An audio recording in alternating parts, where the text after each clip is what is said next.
Hey everybody, it's Ms. Ladd again, and I'm going to show you how to get started on the Shoot the Ball project. So you can just come over to the assignment and click on this thing here. It's going to open into this sort of modal window, but really what I need you to do is this More Actions and open a new window. Then what we're going to do is we're going to download this item. And I recommend that you put it into a folder. So here's my basketball comp. Apparently I have already uploaded the basketball comp. So if I put it here in this basketball folder that I pre-made, I don't need to worry about that one part. Is trying to make sure that I don't overwrite another item called the same with the same name. So I just created this in a nice little folder to make it easy to find where all my assets are and organize my After Effects file. So I'm going to close this. And so you can see here I am in After Effects. I have this basketball folder here on my desktop. If I double click on it, you can see this is right here. So I'm going to just take this and pull this over to my project bin. And it's going to ask me how I want to import this file. If I do footage, we don't want footage because if you import this as footage, it flattens everything and then you only have one image to work with. So you lose all the individual Photoshop layers. We don't want that. If you import this as a composition, every layer comes in at the full size of 1920 by 1080, and we don't want that because we want to individually animate those. We want to animate those layers individually, so we want to just make them the same size that they actually are in our Photoshop file. So what we want is composition retain layers. So click on that, click on OK. So what you can see here is that you have a folder in your project bin that has all of the different Photoshop files, or actually Photoshop layers as individual Photoshop files. No big deal. If we want to, we can double click on them and see them individually. But I'm going to double click on this composition that's already been made for me. So After Effects made this composition for me. So if I double click on this, you can see now I'm in the basketball comp. And you can see here I've got all these individual layers. So here's the court, which is basically the background. We have the ball. We have our player. And we have a net and a rim, and this is so that when it comes time we can pass the basketball behind the layer, behind the net and the rim, so that it looks like it's going into the hoop like it should, but that's for later. So let's just kind of get started with where we're at. I almost forgot. We should save this file so that if something happens, we don't lose it. So let's go ahead and File, Save As, and then we'll just Save As, and I'll put this into my basketball folder here. I'm going to just call this Basketball AEP. I want it in this folder. Let's go ahead and hit Save. And that way I have saved it in my basketball folder, so we can double check on that, and look, here we go. Now I have this Auto Effects auto save. We can also use increment and save. This is always a best practice. So if I go File, increment and save, here's the shortcut. It is the Option key, Shift, Command, and S. So if you hit all four of those keys, it will increment and save. So what it'll do is it'll create a file called basketball1, and it won't overwrite your old file. This is a good practice because sometimes files get corrupted. And then this way, you'll always have something that won't be corrupted to go back to. So increment and save often. Okay. Want to make sure that you guys know that. I'm going to go ahead and do that right now. Increment and save.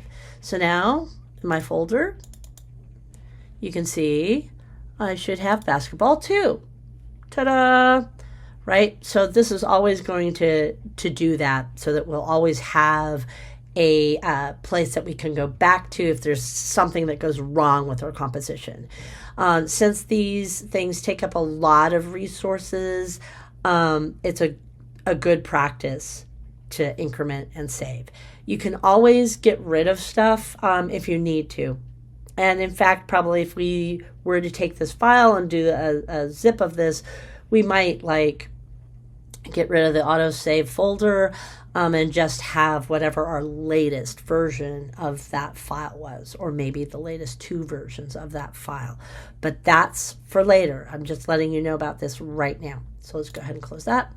Let's go ahead and maximize our window. So all we have is the After Effects file. So now let's animate. Step 1, we're going to try to get our ball to get through the hoop. So first of all, we're going to hide some of these layers so I can talk to you just about the ball. I think about the animation from beginning to end, so the ball flying through the air and then ending where it lands. Those are the only 2 keyframes that I care about right now. So we know the position of the ball is going to change. As such, I'm going to hit P for position, and that's the shortcut to show me those 2 dimensions. And if yours are separated like this, you're going to right-click them and use Control and click on the Mac to get the right-click menu. Then turn off this little check mark for separate dimensions. It will put your X and Y coordinate values on the same line, and you need to do this in order for the Bezier curves to work. Okay. So bringing the layers back, we can see the larger context, and let's start with the first keyframe right here at 0 seconds. I'm going to move the playhead ahead 2 seconds, which is about the time it's going to take for the ball to fly all the way through the hoop and land on the ground here.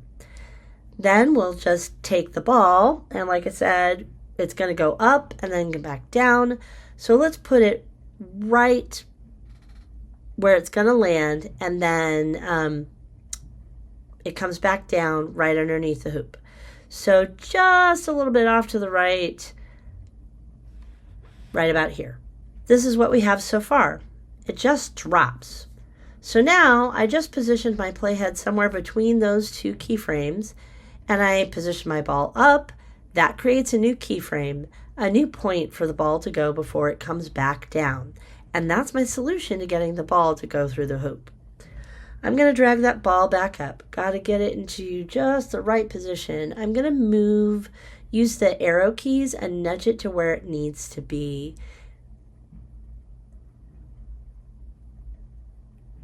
Right there above the rim, like that. So this is what it looks like now. Most of you have keyframes that are not going to be a Bezier curve. Your keyframes are going to look something like this. Sharp points and linear, meaning it's going to come right out of his hands. It's going to hit the point, that up point, and then bounce right back down. There's no arc to the ball, and that's why linear keyframes are not going to work. Highlight all 3 of your keyframes and then get to the right-click menu. If your mouse is right-click enabled, that's easy. If not, hold down Control on the keyboard and click to get the right-click menu. Once there, choose Keyframe Interpolation, not Easy Ease, and then we choose the Bezier. Now I have an arc that I can play with the handles and make the ball arc a little bit more so we can get it to go up a bit more above the rim. I can make adjustments so that it has a much more natural look. So I'm going to have this arc. I'm going to shorten it up a bit. I'm going to have it go to the right through the middle of the net and maybe just a little bit more to the right as it comes out that side, but not too much though. Taking a closer look at what this looks like when it's going through, It doesn't quite look right, so I might have to do some adjustments here. If this middle keyframe, nudge my ball over a bit so that when it flies through the hoop, it looks like it's actually passing behind the fake layer. A few more adjustments so that it looks like it's passing through the middle.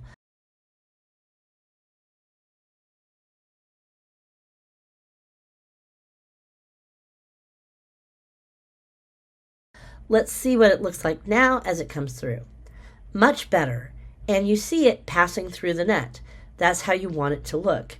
You see the rim in front of it and the net in front of it, and that's these two layers right here. If I hide them, you have the original net from the background layer. Sometimes that is what you do. Create an extra layer to put a net on top, and then the rim on top of that so it looks like it's passing through the net. We will do the ball bounce in the next video. In the meanwhile, everyone, happy rendering!